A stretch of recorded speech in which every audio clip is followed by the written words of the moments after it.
dit souvent que nous n'héritons pas de la terre de nos ancêtres, nous l'empruntons à nos enfants. Et pourtant, en une seule génération, on consomme des ressources qui ont mis des millions d'années à se former. On parle d'extraction, de consommation, de répétition. Extraction, consommation, répétition. Extraction, consommation, répétition. Ce qui est normal est souvent ce qui nous empêche d'avancer. Et parfois, précisément, ce qui est normal est exactement ce que l'on ne questionne plus. Venez avec moi.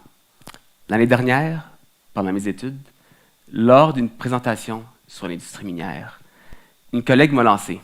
« Jabert, je ne pourrais jamais travailler pour une industrie aussi polluante. » Mon cerveau d'ingénieur s'est activé immédiatement.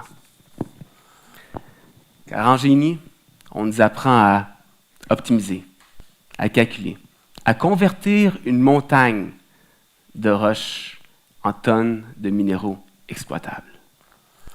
Mais cette fois, quelque chose a bloqué. Parce que blâmer l'industrie minière était trop simple. Trop simple pour être entièrement vrai. Optimiser la destruction, ce n'est pas de génie, c'est de l'aveuglement. Et je me suis demandé, est-ce que la vraie question serait autre chose? Vous dans la salle, levez la main, ceux qui ont changé de téléphone cette année. Une voiture? Plusieurs mecs se lèvent. Un appareil électronique alors que l'ancien fonctionnait toujours. Soyez honnêtes. Vous voyez, ce geste ici dans la salle, c'est lui qui donne le coup de pelle dans la montagne. Le coup de pelle dans la montagne. L'extraction, c'est nous. Ça ne vient pas d'une corporation. C'est nous, c'est nos achats et nos décisions qui transmettent ce signal. Et nous ne sommes pas individuellement coupables, mais nous sommes bel et bien collectivement responsables. Restez avec moi. Un bon soir, j'étais assis sur le divan, chez nous, avec mes enfants. On jouait, on s'amusait, on riait ensemble.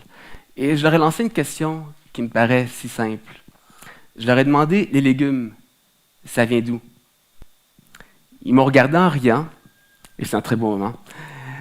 Mais papa, ça vient d'épicerie, voyons. Quelle question! Et je suis certain que plusieurs d'entre vous ont répondu à la même chose, juste à vous regarder ici dans la salle. Fait que je leur ai répondu, de l'épicerie, vraiment? Pas d'une ferme? Pas de la terre? Et je me suis reposé la même question. Notre téléphone, il vient d'où? D'un magasin? D'une usine?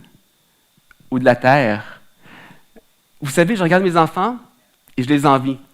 Parce ils vivent déjà dans un monde plus propre, un monde qu'on essaie déjà de construire pour eux autres.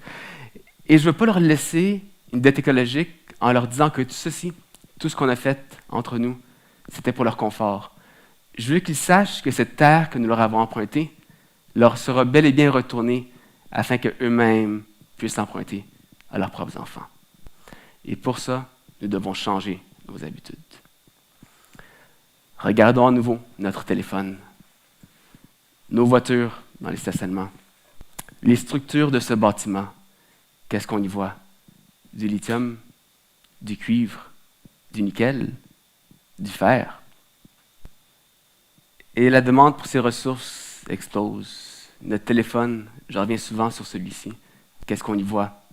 Du verre, du plastique, des matériaux qui paraissent si simples, mais enfin, il contient au-dessus de 60 métaux minéraux uniques dans cet appareil seulement. Et encore là, je suis généreux. Les nouveaux modèles en ont plus. Vous transportez dans vos poches, à chaque jour, plus de la moitié du tableau périodique. Et c'est tous ces gestes, quand vous remplacez votre téléphone à chaque année, qui encore et envoie ce signal. Le lithium, à lui seul, qui est une composante importante de la batterie du téléphone, la demande pour celui-ci est en pleine explosion. Elle va augmenter d'environ 9 d'ici 2040. Et cette donnée vient de l'Institut national de l'énergie à travers le monde. On parle de 9 fois en 15 ans. C'est énorme. Et c'est encore tous nos gestes ici dans cette salle qui crée cette demande. Et puisque chacun de nos achats envoie un signal que le système ne fait qu'amplifier, et que quelque part dans le monde, ce signal devient un coup de pelle dans la montagne. Un coup de pelle dans la montagne. On parle d'extraction, de consommation, de répétition. Extraction, consommation, répétition. Extraction, consommation, répétition. Mais il y a une bonne nouvelle, parce que si nous sommes les moteurs de l'extraction, nous pouvons aussi devenir les moteurs du changement. Ça implique réparer ce que nous avons abîmé, partager ce que nous avons accumulé, régénérer ce que nous avons consommé ou extrait. Choisir ce qui dure.